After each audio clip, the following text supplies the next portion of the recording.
Thank you, Elizabeth, and thank you guys for coming, and thank you to the people who are Zoomed in today from different locations. And I'm just really excited that you guys are interested in learning more about the Illustrated Memoir Project. So we do have to sort the technology, sorry. Okay. So I'm going to start out by kind of going through an explanation of the path I took to get to this work, which should cover anything Elizabeth was going to say and more. And then we're going to examine some of the theoretical underpinnings of this work. I'll give a more detailed explanation of the project in its current incarnation, and then kind of an overview of my plans for the future. And then we should have plenty of time at the end for questions. All of my slides today are images created by students in the Illustrated Memoir Project.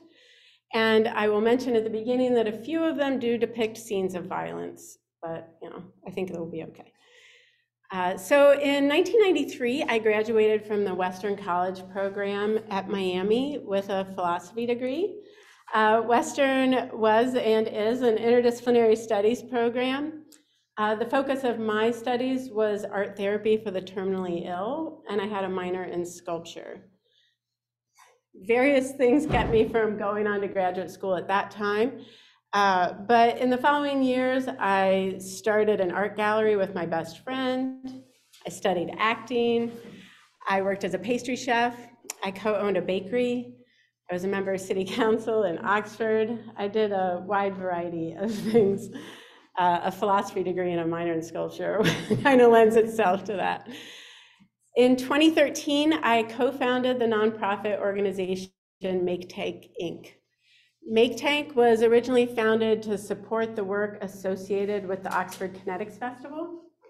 I started and ran the Oxford Kinetics Festival with Rod Northcutt, who is the sculpture professor here at Miami. It was really founded as a venue for celebrating creative joy.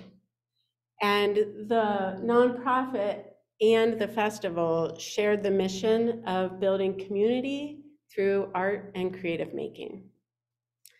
So over the years, we developed a number of after-school programs to help young people find pathways into STEM through art.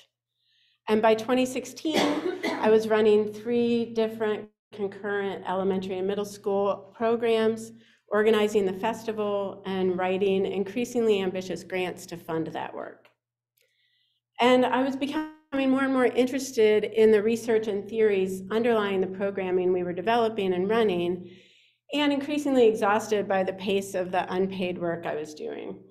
So I decided to leave my role in the Kinetics Festival and go back to school. I got a master's degree in transformative education here at Miami, and then went straight into the PhD program in educational leadership. I can remember what it was called, educational leadership, culture, and curriculum, which is terrible, I can't remember that. But as I made my way through my first year of coursework, I spent a lot of time thinking about what I wanted to do with the rest of my life, what I wanted to study during my PhD work, but also what I wanted to do beyond that. And I took a hard look at my strengths and weaknesses, what I saw as my shortcomings. And I tried to discover where my strengths might be put to best use, and where what I saw as my shortcomings might be made into opportunities. So I saw my strengths as being creative, resourceful, hardworking, and well-versed in visual storytelling. And I had come to realize that I actually worked well with young people. I used to think young people thought I was a weirdo and I was very uncomfortable around them. And then I realized over the years that I was actually really good at kind of holding time and space for young people to find their way with work that we were engaged in together. My shortcomings in my mind included my age. I was 47 when I started my PhD work, and the fact that I hadn't been paid for work in many years, the fact that I had never actually been a classroom teacher, but I was getting a PhD in education, and gosh, what was my other shortcoming? Oh, that all my degrees were from the same university, which if you're going into academia is a huge problem, but nicely, I had no interest in going into academia, so that wasn't an issue. And in terms of my age, it actually ended up being kind of a benefit because my one child was going to be starting college right around the same time that I was going to finish my PhD, so I'd feel a little less tied to home. The fact that my family had been forced to get used to living off of one salary meant that I didn't feel a pressure to immediately find paid work coming right out of the program. And the fact that I didn't want to teach in a classroom also let me skip getting a teaching assistantship while I was doing my PhD work and instead pursue an internship that might be more aligned with my interests. So I started thinking about places or people in the world where my interests and abilities might be put to best use. And I was struck by the ever-increasing numbers of displaced people around the globe and the fact that more than half of the immigrant and refugee population were children. This was also a time in our country characterized by increasingly negative rhetoric concerning immigrants and refugees.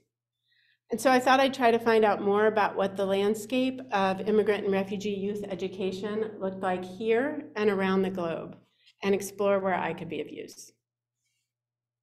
I had an existing interest in visual storytelling from my own artwork, and began to focus on this idea of illustrated memoir as a medium that offers a range of literacies for participants to call upon to share their stories.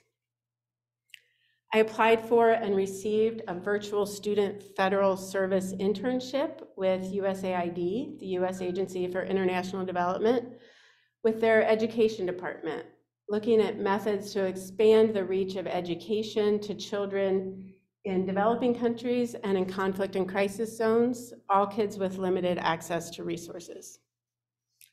In addition, I began volunteering for the nonprofit Refugee Connect in Cincinnati to get a better understanding of the local and regional landscape for new arrival student education.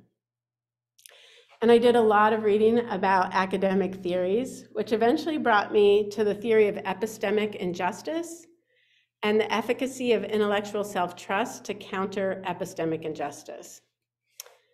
So for like the next 4 minutes, we're gonna dig deep into academic theories. I'm probably gonna read a little bit more so that I don't mess anything up, but we're gonna talk about epistemic injustice and intellectual self-trust. So epistemology is a word that's used a lot in education. Epistemology is the philosophical study of knowledge.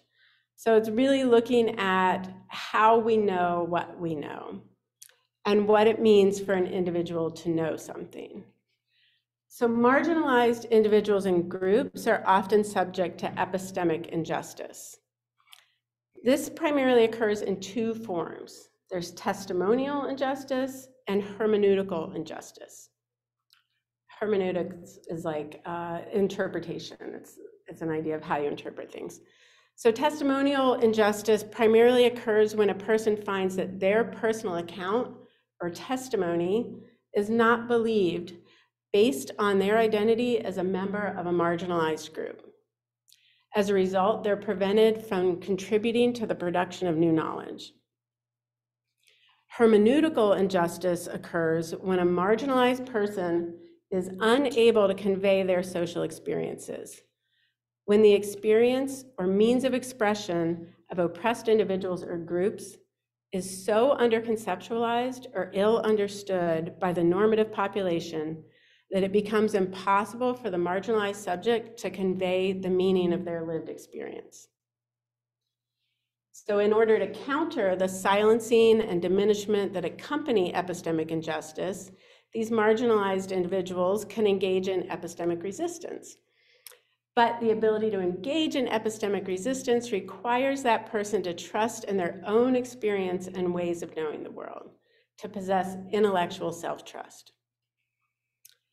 So intellectual self-trust can be defined as an optimistic, effective, and cognitive stance that a subject takes towards her cognitive capacities, experiences, beliefs, and thoughts. So uncovering ways to foment intellectual self-trust in marginalized individuals, like immigrant and refugee students, can enable them to resist epistemic injustice. Marginalized individuals subjected to such injustice can lose faith in their ability to make sense of their world. Individuals need to be able to make sense of their world, their lived experience, their beliefs and influences to be contributing and thriving members of a society. But all of these abilities are dependent on their belief and their epistemic authority, or their intellectual self-trust. So when that epistemic injustice deprives an individual of their intellectual self-trust, their ability to make sense of their world and contribute to the knowledge production of their society suffers. But when a marginalized person believes in her intellectual capacity, believes that her intellectual capacities are trustworthy, and acts accordingly, her intellectual self-trust can be made manifest in her society. My work over the past 4.5 years has shown that illustrated memoir work holds significant potential to increase intellectual self-trust in new arrival students. This work centers the lived experience and unique funds of knowledge of immigrant and refugee students. The project positions new arrival students as authorities and knowledge producers, and provides a base of self-efficacy that they can build on with additional academic and creative opportunities. It allows students to tell their own stories in their home language and in the language they are learning, as well as calling upon their visual literacies to express feelings and ideas which may be difficult to put into words. Creating and sharing these memoir stories can foster an optimistic stance against epistemic injustice for the students, and the consumption and understanding of these stories by diverse audiences may begin to erode the ignorance that's at the base of the epistemic injustice afflicted upon new arrivals by majority populations. So this solid base of intellectual self-trust developed in young people can serve as a foundation for future intellectual growth and achievement. Sharing the individual memoir stories of these new arrival students with the broader global community can enhance cultural literacy of the members of the settlement cultures that are welcoming and supporting new arrivals, and can serve to diminish the incidence and impacts of epistemic injustice. And so I set out to develop and run the Illustrated Memoir Project. For the past 4.5 years, I've been working with students in the English Language Learner program at Aiken High School in Cincinnati to help them create illustrated memoirs. In that time, I've worked with 70 students from more than 20 different countries, and they've published books in 8 different languages.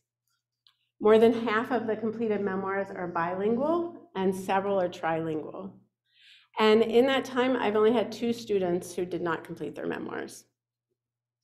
Students are invited to participate in the project. They are never required to do so. They opt into this program.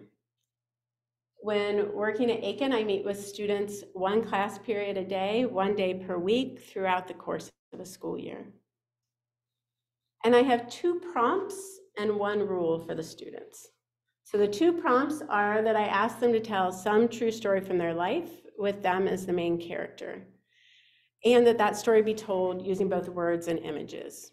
So it's really different for somebody to write like a fantasy story that they made up, or to write a story about a family member or a friend, than to write a story with them as the main character. And I always tell them, I don't care what the story is about, I care who the story is about, and the story should be about the student. I constantly stress there's no wrong story to tell or no wrong way to tell it. And the 1 rule is that students have to be kind and respectful of each other. So sharing stories and creating original illustrations requires vulnerability and trust.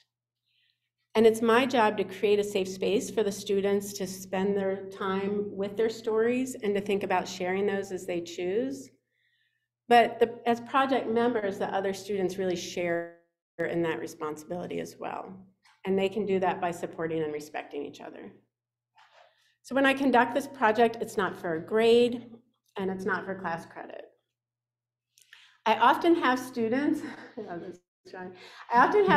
say that they're really interested in the project and they want to participate, but that they can't draw, so they don't think it's the right fit for them. Like more than half the students say. And I always say, don't worry about it. I can't really draw that well either. Like, let's just hang out, we'll talk, we'll write, and we'll figure it out later. I provide a wide variety of art materials for students to experiment with, and we often experiment drawing and painting and doing cut paper work and things like that together. And as they become more comfortable with me, with the other students, and with their story, everyone always finds their own unique style of making images. And seeing the examples of what previous students have done is really helpful for this as well. This girl is so funny. So she's a good example of, she was from the very first year in Dea Miriam, and she kept like pulling up tutorials online of like how to draw a dog, you know, and I'm like, dude, I don't want you to draw a dog like the person who made the tutorial, just like make a dog. And so this was her dog. And so good, but her story is called Fear of the Dog. Like she was so terrified of dogs. So it really worked out. So the first year, I didn't have any examples to share with students, right? I could not find an illustrated memoir. So I couldn't really help them envision what I was envisioning. I'm just like, it's gonna be great, you'll see. So the best thing I could do was really find a wide variety of children's books that I brought in. Many people thought they had cut those up and then used the pictures. I'm like, that's not what's happening. But now we have, you know, I have this huge stack of the completed memoirs that I carry with me everywhere I go. And they really serve a crucial role in helping new students envision what's possible. And it's a really fascinating way for students who have graduated from the school or finished the project already and are still at the school to continue to serve in kind of a mentorship role for the younger students through the books that they leave behind. And I am very careful not to impose my idea of story structure on the students. So just because I grew up learning about like character development and story arcs and conclusions and morals does not mean that that's the right way to tell a story or that's the only way to tell a story. There are as many different ways to tell a story as there are people who choose to tell them. I also stress that it's not an English assignment or a writing assignment.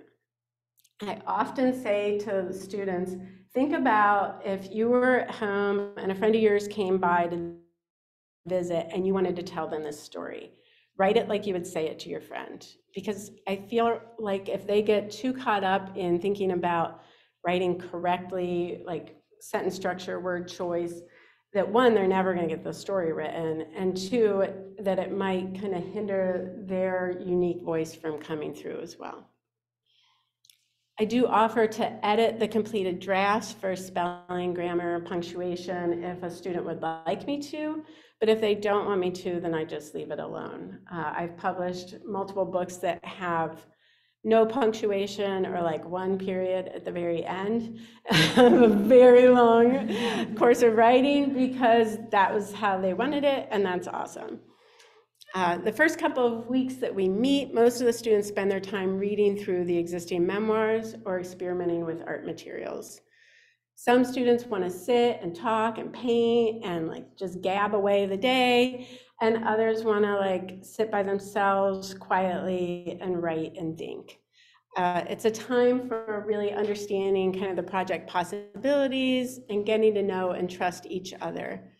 And that means really different things to different people. So some kids really want to talk with me and learn everything about me, tell me everything about them. And some are like, I'm just going to sit in this chair, try not to look at me. But by the end, we're all best friends. And this project takes time. Some students immediately know what story they want to tell and start writing on the very first day. And some will take weeks or months to settle on a story idea. It's almost December, and I'll have students who probably haven't started writing yet, which is shocking because we've been together for months now. But I always said there was no timeline for the project, but in fact, we do end at the end of May. And over the years, I've come to realize that we really need to have our writing done by winter break. Like if kids come back from winter break and they haven't written a story, they're gonna have a heck of a time finishing all the drawings. But it's really my job to kind of provide that space and time for kids to come to their story and not feel like I have to bust something out so that then I've met this requirement. I encourage students to write their story in whatever language they have the most written fluency. I want them to be able to express their thoughts and feelings as fully as possible. Every book does end up with an English translation by the end, but that's really the last step. Some kids do their own translations. Sometimes my lovely friend David Moda helps out with translations. Sometimes they'll work with a language teacher at school. Say if their best written language is French, sometimes the French teacher at school will then help them translate that French into English, which is an added little learning opportunity, obviously. Once a student's story is written, the next step is creating a storyboard. So I always describe the storyboard as a map of what the book's gonna look like and how it's gonna go from a story to a book. So this is an example of my student Regina's whole kind of production.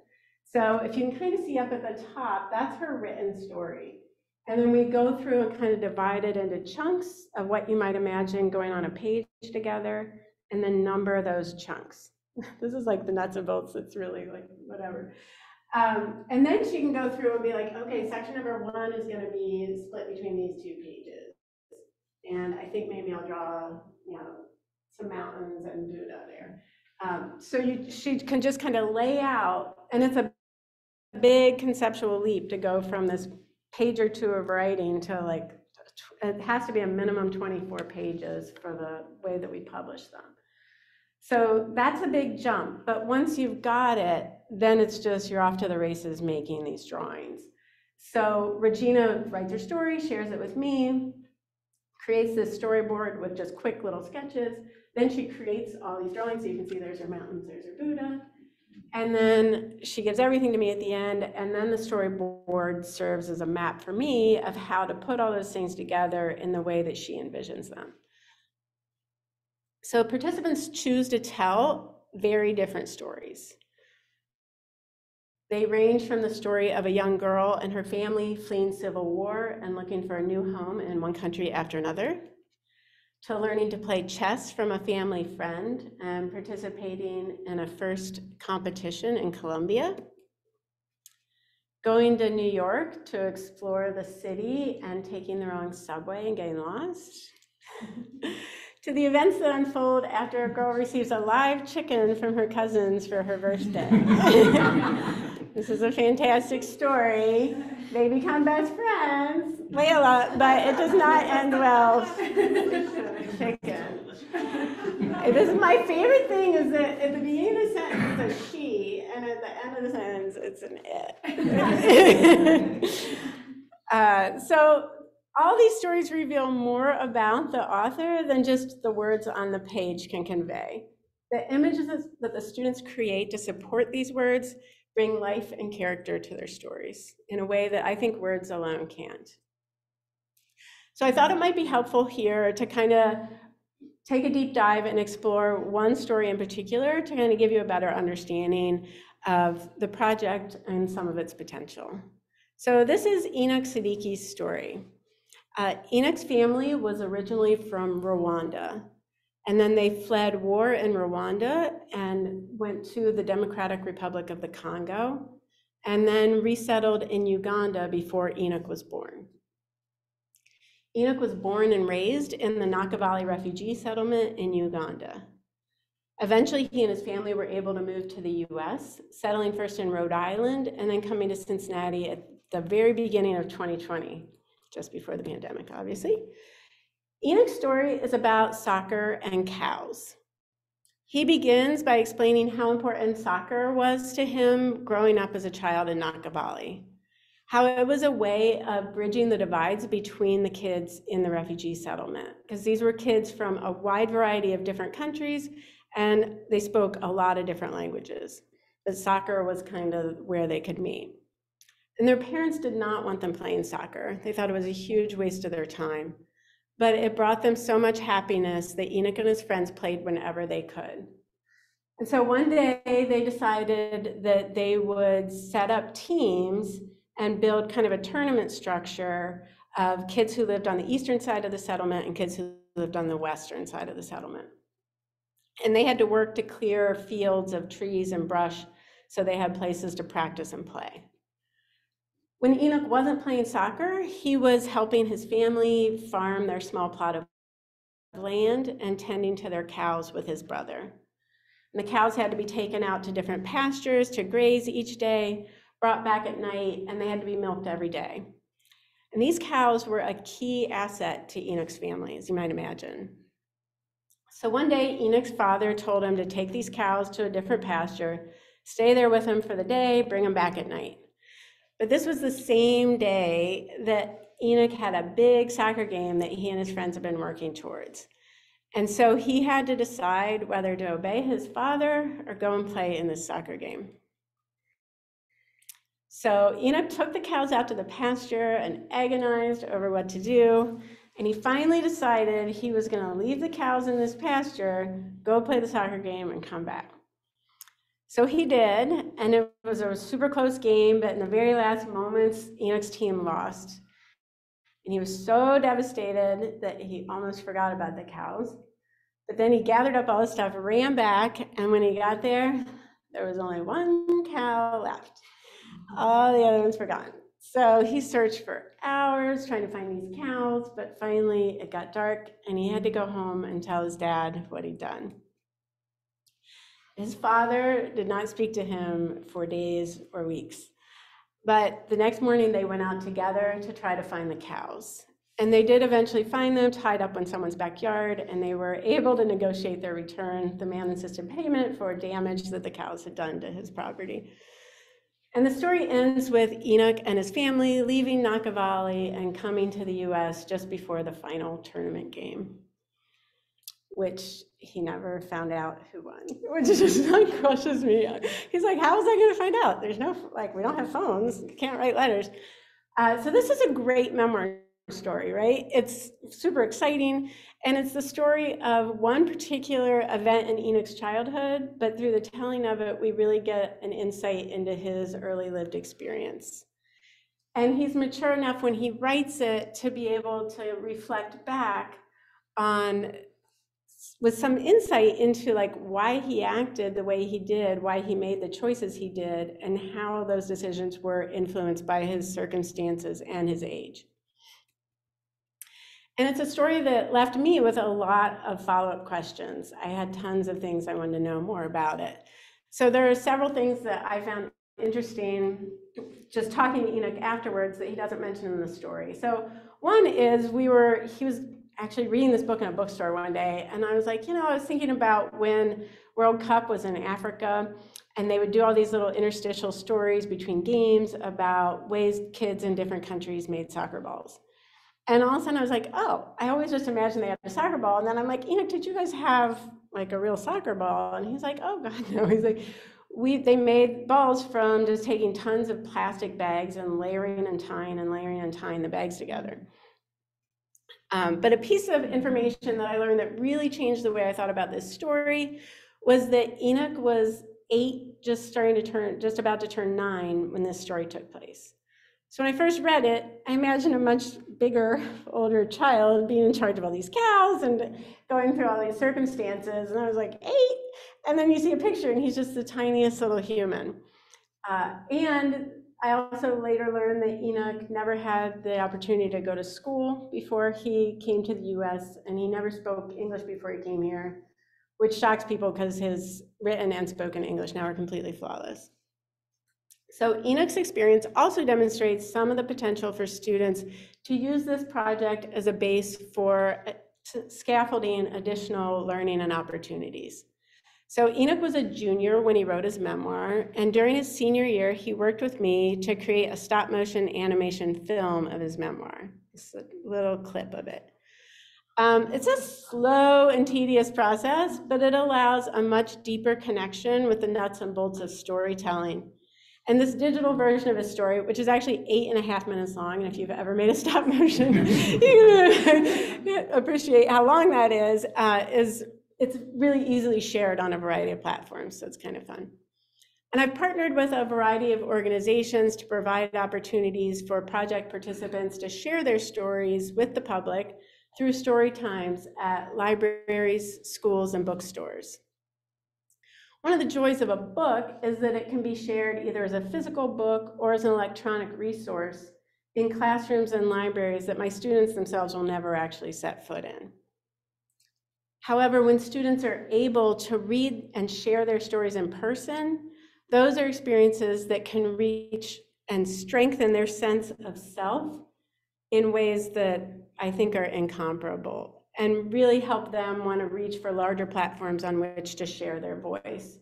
This is at Mini U here on campus, just like 3 weeks ago. My student Mohamedou goes to Miami now. He's a freshman, and Mini U had asked if there were any memoirs that might be appropriate for preschool students, and his was actually a perfect fit. It's a beautifully illustrated book, really short, really lovely, encouraging people to travel and think of home in different ways.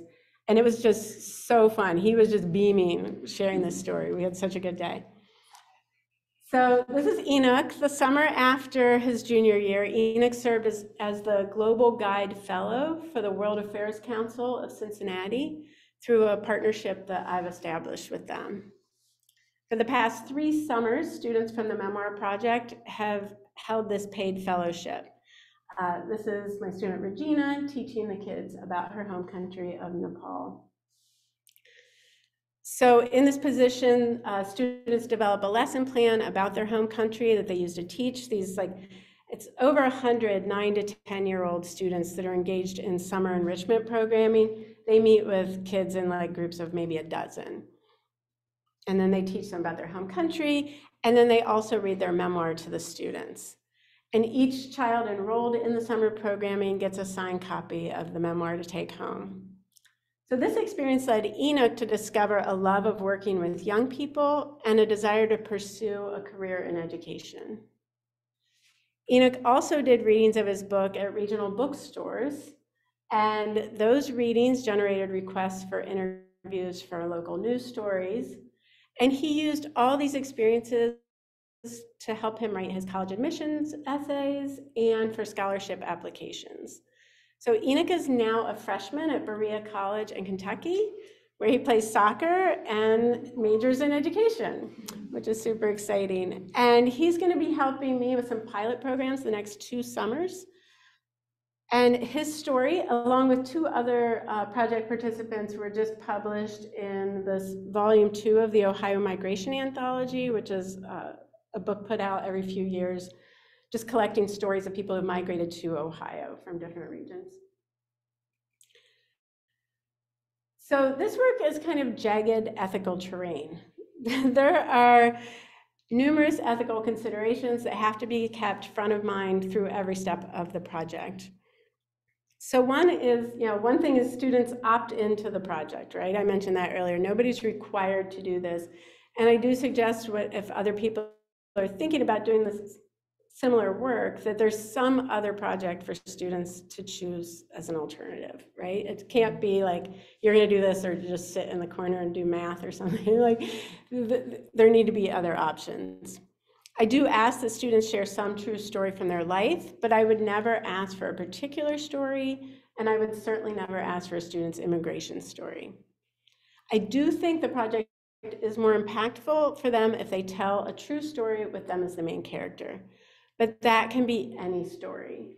So students have told the story of a favorite birthday, a class trip, an afternoon out with friends getting bubble tea, joining the cross-country team at their new school, and seeing a vampire drive by their bus stop. The first line of that book is, "This is a true story."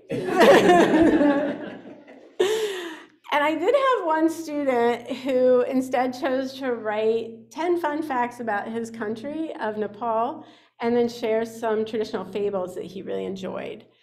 And I did everything I could to support him in creating that book. It is a prompt to write a story about yourself with you as the main character, but it's not a rule. So if you're like, I'm not doing it, you can write whatever the heck you want and we'll publish it at the end.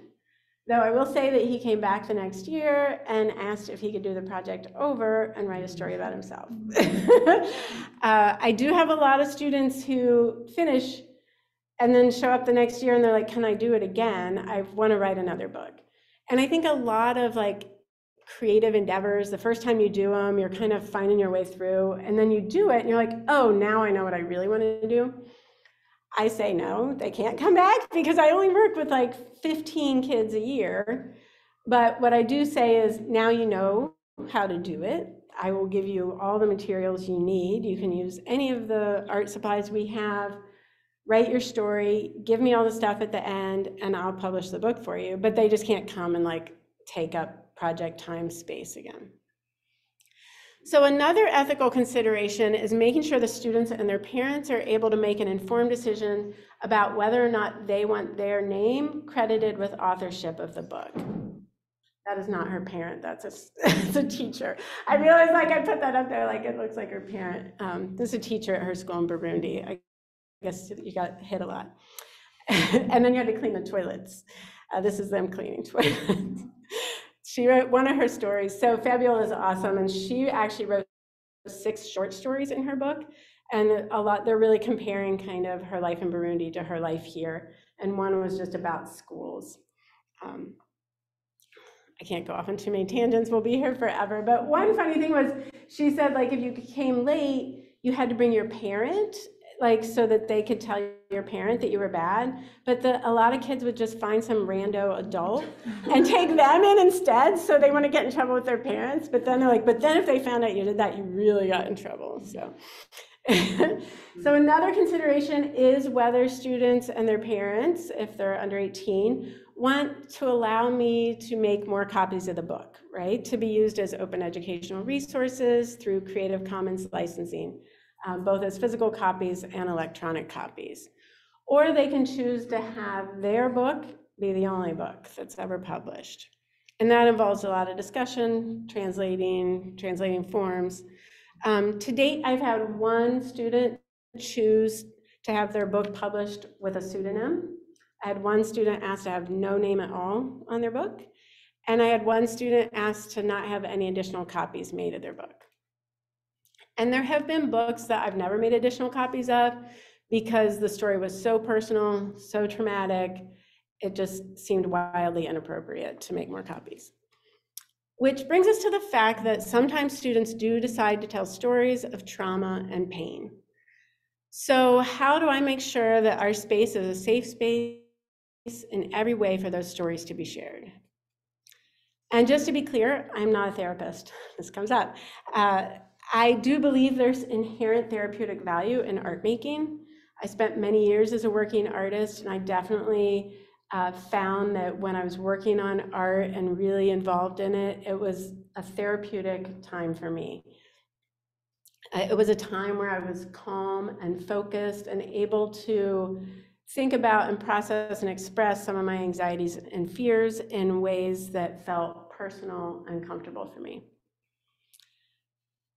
And I think there are psychological benefits to the students moving some of their memories and feelings from an existence solely inside their mind and their heart to be a permanent external object that they can look at, examine, share, put away, and keep.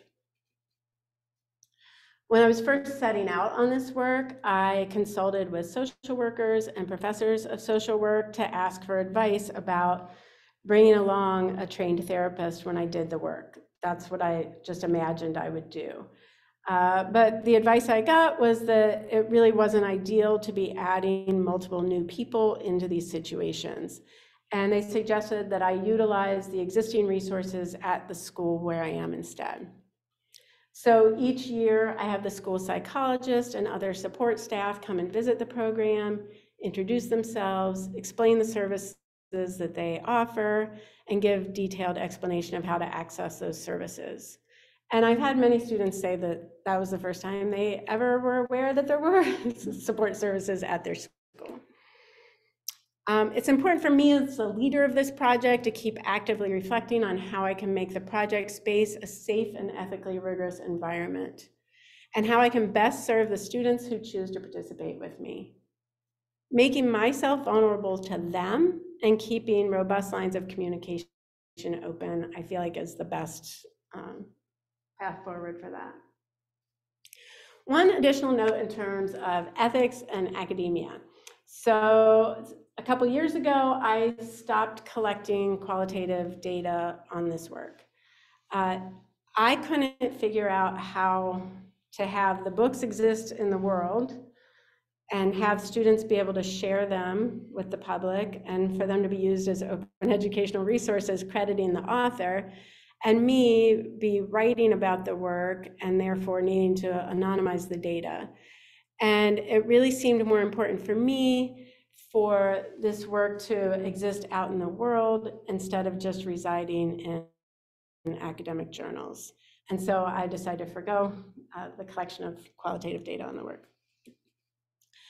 And I planned for this to be my last year working at Aiken, which is a hard choice, but I think it needs to happen. So next summer, Enoch and I are going to pilot the project as a 6-week project that meets 5 days per week, using only the materials that will fit in one suitcase. This compressed format will allow me to work with many more students in the course of a year, and it will allow the project to travel to diverse locations. I'm currently working to build an infrastructure of partnerships that will allow me to move this work internationally and go to refugee settlements where some of my former students grew up, taking them along as assistants to help run the project. The institutional memory and mentorship opportunities for the former students has really proved to be important in this project. I didn't see that when I started, but the mentorship has been lovely. And so I would like to be able to establish locations that I can go back to year after year, where there can be people there who've already done the work, and to start to train people who can do this work in my absence. The project's proven valuable for the participants and impactful for those who are able to read the completed memoirs, so I think it's important that it grow beyond my ability to implement it as one individual. And I'm developing a kind of a train the trainer model so that more people, both in schools here and around the world, can engage students in telling and sharing their stories in both words and images, so that we can all continue to grow in our ability to understand each other's lived experience and point of view. So, almost done. 2 more quick things. In closing, I do want to share just 2 quick, super fun success stories that we've had in the past few months. So in June, the UNHCR, the United Nations Refugee Agency, chose my student Regina's story as one of 4 that they shared on their website in celebration of World Refugee Day, which was amazing. And they made this great drawing of Regina. And just a couple weeks ago, my student Asifiwe's drawing won the UNHCR's Youth with Refugee Art Contest. And his drawing is going to be printed on t-shirts by the clothing brand Uniqlo and sold in stores worldwide to raise money to support displaced people around the globe. So I am thrilled that their work is being recognized in this way, and that more and more people are going to get to see and share their stories. And it's really cool to see the way that this recognition is influencing their way of seeing themselves as well. Both Regina and Asifiwe came to the US with the help of UNHCR from the refugee camps where they were born. So it's especially important for them to be recognized by that organization. So Little Amal was here in September. She's a giant puppet of a 10-year-old Syrian refugee girl. So this is 20 of my students. We got to go down and walk with Little Amal across the bridge in Cincinnati, and they all made original artwork to take, and we made them into posters. And they all say "Hope Away from Home" on them in the students' home language. So that's the UNHCR's theme for the year, is Hope Away from Home. So really, I guess I'm just at a point where we can take some questions. I've just been so delighted with how willing students are to participate in the work, to share their stories, to share themselves. I'm going to quit talking, I think, and see. There's like, I could talk about this work for 900 years.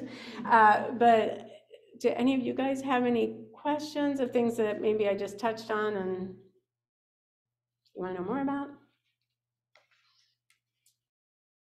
No? Oh, Carla. Yeah. What kind with adoption, do you see like Cincinnati Public Schools, I assume Aiken is one, seeking to adopt this kind of programming, or any kind of broader like institutional sense of adoption? So I will say, one of the joys of Aiken is that as a school, they're all project-based learning, but as a school, they're very welcoming of outside programming coming in. There's tons of different organizations and people who come in and do different work there. And it's why in 6 years, this ELL program went from 1 kid to almost 300 kids. It's an open enrollment district, so people can choose which school they want to go to. And because this project welcomes in so many cool things, everybody wants to go there. So it's hard to find a lot of schools and a lot of classrooms that are like, sure, we'll give you our kids for a class period every week. So I don't know. I will say I have a meeting next week there's an organization called Activities Beyond the Classroom. They fund, oh God, I hope nobody from there is listening because I'm going to out a little thing about that. They fund all kinds of like after school programming and extra stuff in schools. Like they pay for most of the athletic directors in the schools. They pay for all kinds of things that happen after school. Now, this is the thing that I'm sure none of them are listening, but you can't really do after school work with kids that are refugees. They don't have any transportation. They're all working full time. Like for me to get kids, one of the lessons I learned as an undergrad doing crazy art projects where I thought people were gonna so want to do them, they would show up at night and do work with me, is I have to meet these kids literally where they are, like literally and figuratively, but literally, if I'm not where they're gonna be, they're not gonna be there, right? They're not gonna just show up after school. So they want to meet with me to talk about expanding this project into other schools. But if they're really doing that, then they're going to want it to be after school, and I just think it's going to be a heavy lift. I was just at the Ohio TESOL conference like 2 weeks ago, teachers of English to speakers of other languages. And I was like, that talk was really like, this is how you're going to do it in your classroom. And at the end, people are like, how do I get you to come to my school? And I'm like, you're going to do it in your classroom. But I do think that's what I was saying, like, it's going to take more than me standing up for an hour and saying, you can do this. I think I need to develop an actual workshop that teachers can come to and then walk away feeling like, okay, I actually can do it. Not just, I'm going to go to these resources on your website. Like, I think people probably need the experience of doing it themselves or helping me run a project and then going and doing it from there. I definitely think it could easily be adopted into any English language learner classroom if you give up 1 period a week throughout the school year, and the benefits are insane. I mean, the things that kids have gone on to do after doing this, I'm not saying they would have not done any of that otherwise, but it's been pretty staggering. Some of the kids they just take on the world afterwards. They're like, and their willingness to stand up in front of huge swarms of people and read these books, I'm like, oh my God, I'm like sweating, I get so scared for them, and they're just proud as could be and so delighted to go places and read their books. So. How do you get your funding? Yeah, that's a really good question. So the first 2 years that I was running this, I was also writing my dissertation. And so I was like, I can't write grants and write a dissertation. So I used our pandemic relief funds that Uncle Joe Biden sent us, and I paid for everything with that the first couple years. It's actually pretty cheap work. I mean, I don't get paid, so that would make it more expensive if I actually had a salary. That's a real life goal. But the materials are like peanuts, and they're reusable year after year. Like, markers last a while, and paints, and all these kinds of things. The publishing of the books is the most expensive thing, because there are examples in the back that you guys, if you want to look at them later, but Kate Rumanier was my committee chair, and she was in here earlier, and she's like, they're like real books. And I'm like, they are real books. Like, they're proper books, and they have ISBN numbers, and they can be in libraries. I think it's really important that they be proper books. it's important that I respect the kids in that way and that they see their stories being respected in that way. Definitely people have come by when I'm working, like, you could just do like a pamphlet and it would cost 50 cents. But the publishing is a thing. So writing grants. The Activities Beyond the Classroom people have given me some money last year and this year. I'm on a big push next week that's going to be like actually seeking donors instead of just grant funding, because the World Affairs Council people were like, you're a giant sucker for just writing grants. You got to find like donors, like human being donors, not organizations. So we'll see. That's the thing I'm very worst at is funding and just running a nonprofit. I don't love it. Yeah, it is. I just got a fellowship with an organization called Hello Neighbor that's based in Pittsburgh, and that's all next year, and that's really a year of kind of mentorship and support for me as someone running a small nonprofit working with immigrants and refugees. That's what they do, and so I'm really excited about that because I need it. I'm always just like, I'll do everything and it'll be great, and I think if I keep doing that, it's disrespectful of the work, because I think it's a really great project. It deserves to grow, and I feel a real responsibility to the work at this point, to the kids who have done it, to the kids who can do it, to get my act together and allow it to grow by being better at running the nonprofit, bringing in more people, asking people for money, asking people for help, and training people. I just had a quick question about how you let people know where they can get books. Like if a library had a particular population of kids from an immigrant community and they would love to see that, or even the schools in Cincinnati, does the school library want to buy copies, and how do you handle that? Yeah. Again, this is, so I have like 20 different plates spinning, right? And I'm trying to spin them all at the same time. So that is a huge thing. I would love to develop like a 4th grade curriculum that would use these books, because I think they're a perfect fit for like 4th grade Common Core, like learning about world cultures.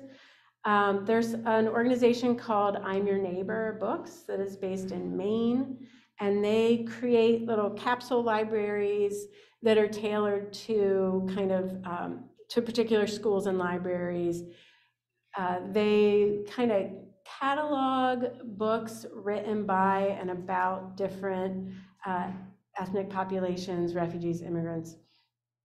So they are going to be working with me, and next month they'll start listing on their site like descriptions, the ISBN numbers, and links to what are now just PDF versions of the books, but also links to where people could buy the books if they chose. One of my ambitions is in the next year or so to get all the books onto a proper digital library. So instead of just going through a PDF, you're actually having that experience of like turning the pages of the books. And I'm trying to find a platform where my students could then record themselves reading the books in their home language, in English. Many of these kids speak, 5, 7 languages. They have a lot more spoken fluency than written fluency in most cases, but a lot of the students can write a shocking quantity of languages as well. I have had 2 students, 2 of the trilingual books. One is English, Spanish, and Mom. And Mom is a Mayan dialect spoken by 50,000 people in Guatemala. And my student couldn't write it, which it was like, oh my God, write your book in Mom. So that was really exciting. And we have a student from the very first year, Mohammed, who wrote his book in English, French, and Bambara. He's from Mali, and Bambara is like his house language, like what they speak in his home. But there are lots of little pockets around Africa and different countries where people speak Bambara. And the next year after Mohammed graduated, some girls came to the school and they only spoke Bambara, and nobody left in the school spoke it. But we had the book and we're like, we know Bambara. Like, we called Mohammed. Like, we need to talk on the phone. But it was just nice to be able to be like, we at least know what your language is and we've seen it before, kind of thing. Yes. So who owns the rights to the books and I also want to know about your relationship with their parents and their relationship with their parents and their parents know what's Oh my going on God. with the book or That is very what. complicated. So they own the rights, it's their book. Any of the books that are shared, like the books in the back, any that they've agreed to make more copies, they're published under Creative Commons licensing. So Creative Commons licenses, there's a whole bunch of different types. You can get real specific about what you're allowing people to do. They're all under Creative Commons 4, which means the books can be reproduced for educational purposes. They can't be sold to make money. Like, you can't produce it and sell it for twice as much and make money. It always has to be credited to them as the author, and you can't make any changes to the work. It's still their intellectual property, but they've elected to share it under those conditions, if that makes sense. So if you lose contact with the author, you still have to. Right, because we do. I mean, some of the kids, I have no idea where they are, right? And when they leave, if they don't give me contact information, it's really hard to track them back down because their emails go away as soon as they graduate from the high school. In terms of their parents, that is very complicated and very different for every single kid. I've met the parents of maybe 5 of my students. I met Enoch's dad the day that Enoch took his citizenship swearing in. He became a citizen over the summer, and so I got to go down for his swearing in, and I met his dad. I was just at Asifeway's house the other day because his parents had to sign a form for that UNHCR thing, so the UNHCR could put a picture of him on the website and share the image. And I can't tell you how complicated. It took 5 days of like driving around and printing things and scanning things to get it taken care of, but it was so fun. So this is a funny little thing, if nobody minds. The second year was like total shutdown of the pandemic, right? So the very first year I did this was 2019, 2020. 2 months before we're done, everybody went home. So I just quickly made little take-home kits of all the materials every kid needed, sent them off, and then we just drove around. They would email or call when they had their drawings done, and we'd drive around and pick them up off their porch. And then when the books were done, I just went back and put them back on the porch. But then the next year, we were remote for the first 7 months of the project. And that was supposed to be like my dissertation research year. And it was rough, like, I won't lie. It was hard being remote. It's really hard to get that like really necessary bonding kind of. But one of the fun things was, it was like I was in their house, right? So for some kids, they never even turned on the camera. It was like this little picture of Cardi B, and that's all I knew of this kid until like April or whatever.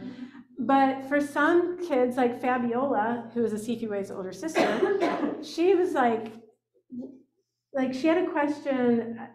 That one of her stories was about fufu and how important fufu was as a food in their family. And she's like, and we eat it with little fishes. And I'm like, what are the little fishes? And so she's like, hold on. And she comes back and she's got this dried anchovy. And she's like, this is the little fish. And I'm like, oh my God, I have those. And so I go and like get my jar of anchovies and oil, and I'm holding up my oily anchovy, and I'm like, it's the same thing. And like, my student Jacinto was like playing me songs on his guitar. He's like, do you know Justin Bieber? I'm like, I do. And so he's playing me Justin Bieber songs. So the remote thing was a pain, but it was also this fun opportunity to actually like see into their home life in a way that would not have really normally been possible. Really, I'd seen a lot of people's porches. And now when we're doing story times and stuff, I go and pick kids up and drop them off a lot. But I don't directly interact with most of their parents. Most of their parents have very little spoken English. So another reason kids can't do after school stuff is they're obligated to be translators for their parents at the doctor, the hospital, dealing with rent, utilities, all these things. So they're not real available. So we translate all the forms into different languages, but it's a real bear. And there's a huge population of ethnic Nepalese Bhutanese in Cincinnati, and almost none of those people none of the kids can read Nepalese. They all speak Nepalese, but the parents generally don't have any written fluency, and the kids definitely don't. So a lot of times those things, then you have to have somebody, we have somebody at the school who can read and speak Nepalese, and she has to go read things to them, which is a whole nother layer of complication. Another reason why, if I go to refugee camps, I would like to take kids with me who grew up there. One, it's not just me wandering in and being like, here I am to solve the world's problems, but also like they've got the languages and they've already done the work, and so they can really speak to it from that role too. But yeah, parents they're lovely, but I very seldom actually meet them. What's the age range of your students? 13 to 20. So Asifi Way is just now 14. He wrote his book last year. He's an old soul. He's like an 85-year-old man in a 13-year-old boy's body. He is hilarious. But in general, high school age. Middle school, most middle schoolers just aren't quite at a place to be really reflective about things. They're more like, my name's Penda, I like basketball, I came here 3 years ago. You know, it's kind of a list of things more than a story a lot of times with middle school kids. I've had several middle school kids, but that tends to be an issue. And you know, a lot of these kids have had it's SLIFE, students with limited or interrupted formal education. So a lot of the girls, it's always girls for some reason from Syria that I work with, they've had many years where they didn't go to school, right? They left Syria, they went to Turkey or Jordan or Lebanon, and school was inhospitable or not available. And so many kids, they'll be like a junior, but they're 20 years old, you know, because they're trying to catch up. And the public school offers them services until they're 21. So it's lovely. But you can really see the difference in ages of how the stories students choose to tell. Also, a whole like separate dissertation would be the differences in stories that they choose to tell based on their immediate prior experience. So did you just flee a civil war? Did you just immigrate here like walking or in the trunk of a car? Or were you born in a refugee camp and now you're really looking at, this is what's different about my life there versus here. But it's not like, oh my God, my government just killed my neighbor. You know, so it really breaks down based on kind of where you're coming from and what level and immediacy of issues you were just dealing with. It's fascinating. Yeah, you're probably good. Thank you so much.